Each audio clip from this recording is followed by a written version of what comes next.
Class मैं आपको chapter 5 Jain धर्म और बौद्ध धर्म के बारे में पिछली वीडियो के माध्यम से पढ़ा चुकी हूँ। पिछली वीडियो के माध्यम से मैंने आपको बौद्ध धर्म यानी बौद्ध धर्म पढ़ाया था कि बौद्ध धर्म का संस्थापक कौन था। बौद्ध धर्म की संस्थापक महावीर स्वामी यानी बौद्ध धर्म के संस्थापक गौतम बुद्ध थे। ओके, बौद्ध धर्म की स्थापना माने गौतम बुद्ध द्वारा की गई थी, जिनका वास्तविक नाम सिद्धार्थ था। माना जाता है कि छठी शताब्दी यानी छठी शताब्दी ईसा पूर्व भारत क्या था, कर्मकांडों यानी कर्मकांडों का कठोर पालन करने वाला था। उस समय जाति व्यवस्था यानी जाति व्यवस्था को पूरी तरह से माना जाता था या जाति व्यवस्था का कठोर रूप से पालन किया जाता था। ओके, परंतु यहाँ कुछ ऐसे व्यक्ति थे या भारत में उस समय भी कुछ ऐसे श्रेष्ठ महापुरुषों ने जन्म लिया जिन्होंने ज्ञान का प्रसार किया और उस ज्ञान के माध्यम से हमारे यहाँ जो कर्मकांड थे, जो पूजा पाठ था या जो जाति व्यवस्था थी, उस पर पूरी तरह से सुधार किया गया। ओके, सबसे पहले उन्होंने क्या किया, ईश्वर के ज्ञान के प्रकाश की तलाश की और तलाश करने के बाद लोगों को जीवन का सच्चा अर्थ लोगों को जीवन का सच्चा अर्थ क्या है इसे समझाने की पूरी तरह से कोशिश की। तो हम बात करते हैं कि छठी शताब्दी ईसा पूर्व भारत क्या था, अंधविश्वासों तथा कर्मकांडों पर पूरी तरह से डूबा हुआ था। लोग अज्ञानता बस लोगों में जाति व्यवस्था या जाति व्यवस्था को पूरी तरह से जाति व्यवस्था फैली होने से समाज में अलगाववाद था।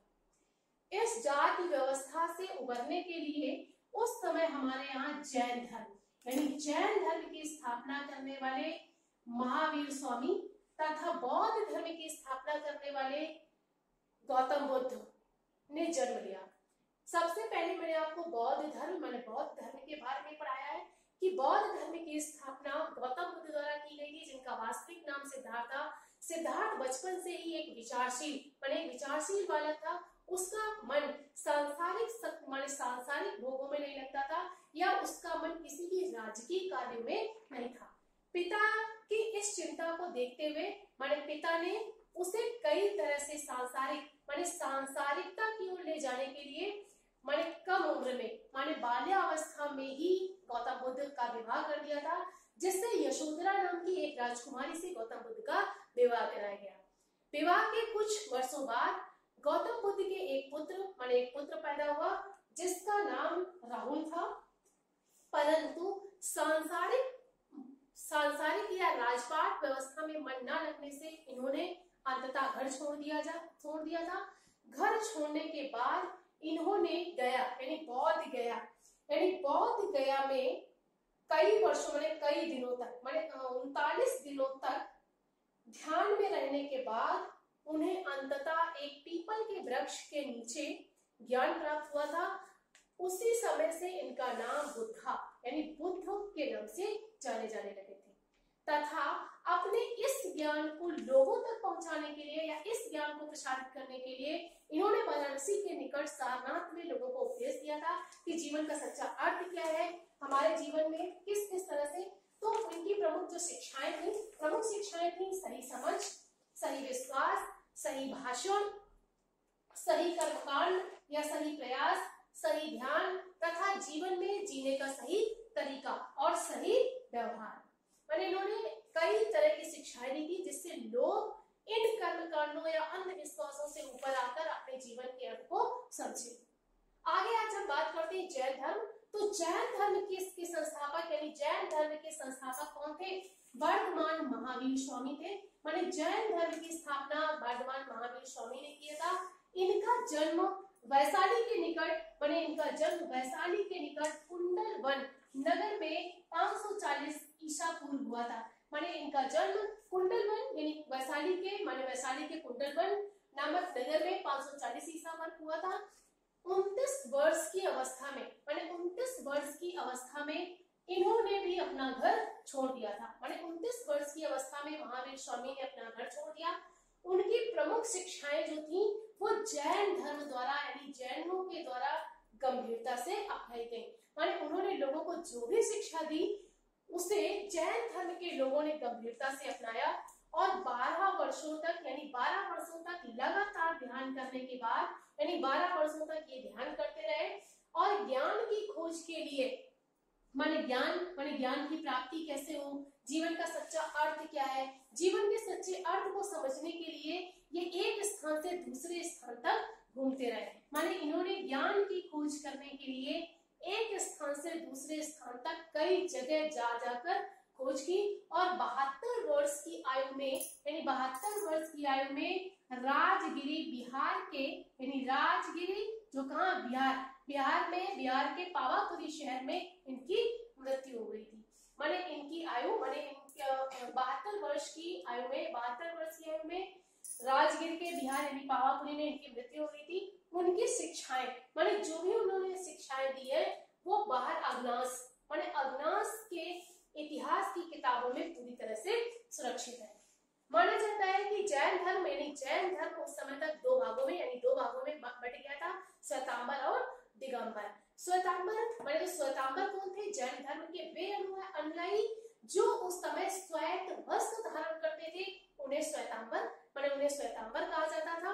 और जो जैन धर्म का अनुयायी जैन धर्म के वे अनुयायी जो निर्वस्त्र रहते थे, उन्हें दिगंबर कहा जाता था।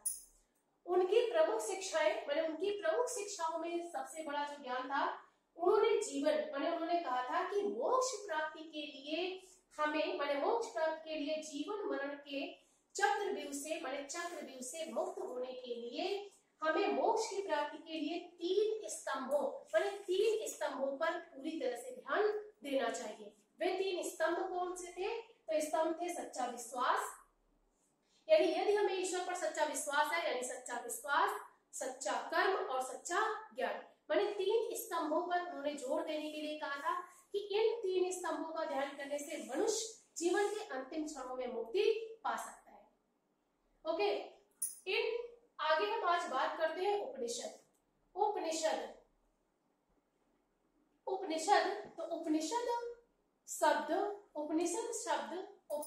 उपनिषद की हम बात करते हैं। तो उपनिषद क्या है? उपनिषद 3 शब्दों से मिलकर बना शब्द है। माने उपनिषद जो है वो 3 शब्दों से मिलकर बना है। उप शब्द का अर्थ है उप शब्द का अर्थ क्या है? पास। माने उप शब्द का अर्थ जो है वो पास है। नि शब्द का अर्थ जो है वो क्या है? नीचे है। माने नी शब्द का अर्थ माने नी शब्द के अर्थ को हिंदी में नी शब्द के अर्थ को यानी नीचे से है, तथा शद यानी शद शब्द के अर्थ का मतलब है बैठना। ठीक है। उपनिषद, तो स्टूडेंट्स उपनिषद शब्द को डिफाइन करते हैं, उपनिषद शब्द की शाब्दिक अर्थ को समझने के लिए कि उपनिषद शब्द 3 शब्दों से मिलकर बना है, यानी उप, दूसरा निश और शब्द। माने उपनिषद 3 शब्दों से मिलकर बना है, जिसमें उप शब्द का अर्थ है पास, नि शब्द का अर्थ है नीचे और शद शब्द का अर्थ क्या है? बैठना। यानी इन शब्दों को पूरा करने के लिए या यदि हम इन शब्दों को पूरा करते हैं तो हमें पता चलता है कि इस शब्द का अर्थ है कि गुरु के चरणों में बैठना। माने उपनिषद शब्द का अर्थ है कि गुरु के चरणों में बैठना। तो आप जानते हैं कि गुरु के चरणों में बैठना, इसका मतलब ज्ञान की प्राप्ति होना। माने ज्ञान की प्राप्ति के लिए हमें किसी न किसी गुरु या किसी न किसी माध्यम से हमें ज्ञान प्राप्त होता है। इसका मतलब ये नहीं कि केवल एक श्रेष्ठ गुरु, माने हम संसार में या सांसारिक चीजों से भी समय समय पर कई चीजों की जानकारी प्राप्त करते हैं, जिससे हमें ये पता चलता है कि गुरु के चरणों में बैठना माने दुनिया की सांसारिकता से भी हमेशा सीखते रहना, तथा गुरु के चरणों में बैठना तथा क्या करना? शिक्षा प्राप्त करना। माने शिक्षा प्राप्त करना उपनिषद के अंतर्गत आता है। तो स्टूडेंट्स उपनिषद शब्द 3 शब्दों से मिलकर बना है। उप शब्द यानी उप शब्द का अर्थ है पास, नि शब्द का अर्थ है नीचे और शब्द का अर्थ है बैठना। यानी इन शब्दों को पूरा करते हैं तो पता चलता है कि गुरु के चरणों में बैठना अर्थात शिक्षा प्राप्त करना। ओके, आगे हम बात करते हैं कि उपनिषद यानी भारत में 108 उपनिषद है, यानी उपनिषदों की संख्या हमारे भारत में 108 है। माने हमारे भारत में 108 उपनिषद है जो हमारी 11 माने 11 संस्कृतियों पर आधारित है। माने 11 संस्कृतियों के आधार पर माने उपनिषदों की संख्या कितनी है? 108 है। जो उपनिषद है उनमें हमारी 11 संस्कृतियां इंक्लूडेड है, यानी 11 संस्कृतियां हैं। और अधिकतर उपनिषद 8वीं शताब्दी तथा 4थी शताब्दी के ईसा पूर्व में लिखे गए हैं। माने जो भी हमारे उपनिषद है इनको लिखने का जो समय है वो 8वीं शताब्दी है, और कुछ उपनिषदों के लिखने का जो समय है वो क्या है? 4थी शताब्दी ईसा पूर्व में। ठीक है। अच्छे विचारों की प्राप्ति माने उपनिषदों को पढ़ने के माध्यम से या उपनिषदों का अध्ययन करने से अच्छे विचारों की प्राप्ति होती है। माने उपनिषदों का अध्ययन करने से अच्छे यानी श्रेष्ठ विचार या श्रेष्ठ विचारों की प्राप्ति होती है। इसमें से माने इनमें से पृथ्वी की उत्पत्ति माने ये माना गया है कि इनमें यानी उपनिषदों का अध्ययन करने से हमें पृथ्वी की उत्पत्ति यानी पृथ्वी की उत्पत्ति कैसे हुई, पृथ्वी की उत्पत्ति के बारे में जानकारी मिलती है।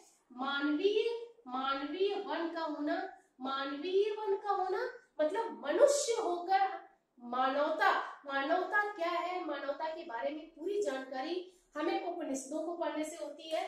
ध्यान तथा योग यानी ध्यान क्या है और योग यानी ध्यान और योग की भी शिक्षा मिलती है। मतलब उपनिषदों का अध्ययन करने से हमें अच्छे विचारों की प्राप्ति होती है।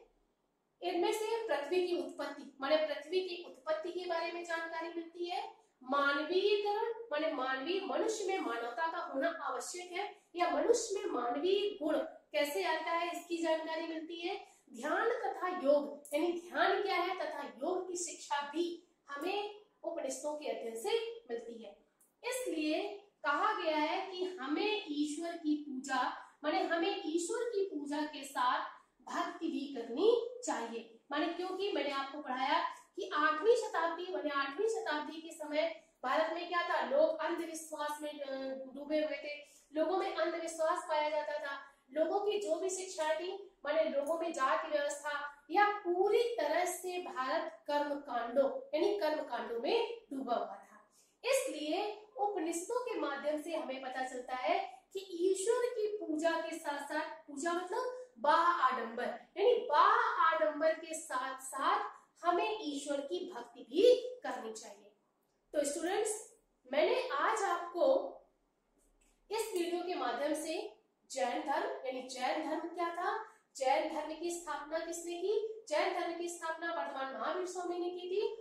इनके कई ज्ञान इन्होंने कई ज्ञान दिए जिनमें 3 सिद्धांत बताए जाते हैं। उन 3 सिद्धांतों के बाद मैंने आपको उपनिषद शब्द का यानी उपनिषद शब्द का क्या अर्थ है, भारत में उपनिषद 108 है जो हमारी 11 संस्कृतियों पर आधारित है। उपनिषद जो है वो 4थी तथा 8वीं शताब्दी के ईसा पूर्व में लिखे गए हैं। उपनिषदों का अध्ययन करने से हमें अच्छे विचारों की प्राप्ति होती है। पृथ्वी की उत्पत्ति कैसे हुई, मानवीय गुण का क्या होना, ध्यान तथा योग की शिक्षा मिलती है तथा उपनिषदों का अध्ययन करने से हमें ये भी पता चलता है कि हमें ईश्वर की पूजा के साथ साथ ईश्वर की भक्ति भी करनी चाहिए। तो मुझे आशा है कि आज आपको इस चैप्टर्स के बारे में आप समझ गए होंगे। मैं आपको अगले वीडियो के माध्यम से अगले टॉपिक के बारे में डिस्कस